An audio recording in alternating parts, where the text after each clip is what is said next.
C'est une grosse nouvelle ce matin. Le Parti vert est exclu des débats des chefs. Ça pouvait pas. Ils vont faire le point d'ailleurs un peu plus tard ce matin. On m'indique à l'instant à 10 heures, on va s'expliquer ou on va commenter. On parle des Verts ici.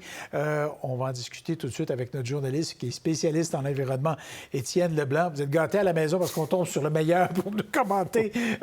Pas l'aspect politique, mais le fait qu'on retire les Verts dans un débat où déjà vous aviez remarqué dans une campagne où on ne parlait pas beaucoup d'environnement. Alors, ça va nécessairement avoir un impact sur le reste de la campagne. C'est sûr que, d'abord, le sujet énergie et climat sera inclus au débat. Les candidats seront obligés de répondre, mais c'est certain qu'avoir le Parti vert, ça enrichit le débat sur la question. Ça, c'est sûr que même ils font partie de la campagne, ils font des points de presse. C'est certain qu'avoir eu leur présence au débat, ça enrichit le débat. Mais bon, je comprends que c'est pour des questions de technicalité que la Commission a décidé ça, mais à la veille du débat, comme ça, c'est bien dommage, parce que c'est vrai que l'environnement, c'est pas le grand sujet de la campagne. Puis, on sent que les gens s'en préoccupent moins. Je ne sais pas si vous êtes allé voir, Marc-André, notre boussole électorale sur le sujet. Donc, c'est cet outil qu'on a à Radio-Canada.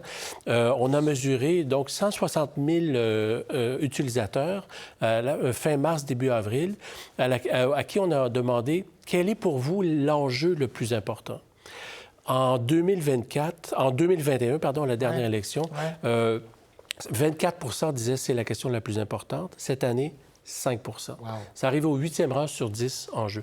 Donc, c'est vraiment quelque chose qui n'est pas très, très présent dans la campagne actuellement. Quand on comprend et quand on dit que c'est toute la guerre commerciale qui s'est emparée de cette campagne, on le voit bien. Entre autres choses, oui. Parce qu'il y a un fond. Les Canadiens restent préoccupés. Même si on parle d'énergie ce soir, tout à fait. Il y aura ce débat-là sur les risques que ça pose. C'est pas vrai que ça n'intéresse pas les Canadiens. Bien, c'est ça, mais dans le contexte actuel, c'est pas la priorité. Bon, alors, quand vous avez regardé tout ça, là, comment voyez-vous des éléments dans les plateformes politiques concernant l'environnement, sa protection? Beaucoup de choses reliées à l'environnement, peut-être qui s'opposent à la protection de l'environnement. Par exemple, le Parti conservateur, c'est intéressant, arrive avec une plateforme qui ne propose pas, par exemple, de cible de réduction d'émissions, ne propose pas d'actions concrètes. La seule chose qu'on propose pour réduire les émissions, c'est le stockage et le captage du carbone.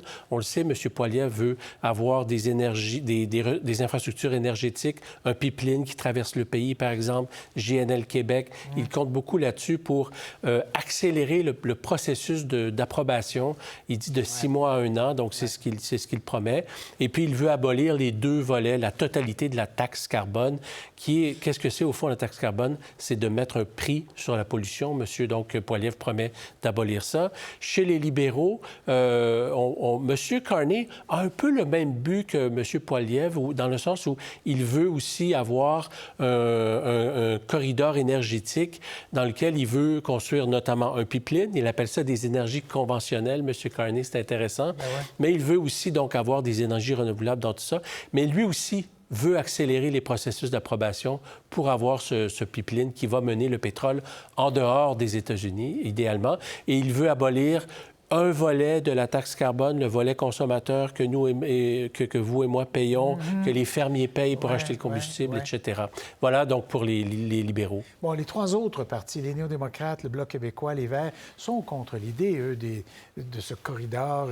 Alors, le Bloc québécois a clairement dit qu'il ne veut pas de pipeline sur le territoire québécois. Ça, c'est une position qui est très claire. Il encourage les Canadiens à avoir un système de tarification carbone un peu comme on a au Québec, une bourse du carbone.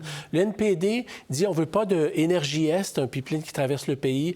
On ne veut pas GNL Québec, mais ils ne sont pas contre les pipelines à tout prix. Donc, comprennent qu'il pourrait y avoir d'autres pipelines, par exemple, dans l'Est ou dans l'Ouest du pays. Pour ce qui est du Parti vert, on est absolument contre cette façon de faire. Ce qu'on propose, tout comme le NPD d'ailleurs, c'est un réseau électrique national. Donc, on pourrait avoir un réseau hydroélectrique, par exemple, de la Colombie-Britannique jusque dans l'Est du pays. Le Manitoba, la Colombie-Britannique, le Québec ont de l'hydroélectricité. Donc, ils proposent d'avoir un réseau avec une énergie renouvelable qui fournirait, dans le fond, tout le pays. Ça, c'est la proposition des Verts. La plupart de nos grilles de transport sont vers le sud. Vers le sud, exactement. Hein? Alors là, si on les avait à l'horizontale... Tout à fait. Le NPD aussi propose ça. Donc, un grand projet d'infrastructure, mais d'une énergie renouvelable. Bon.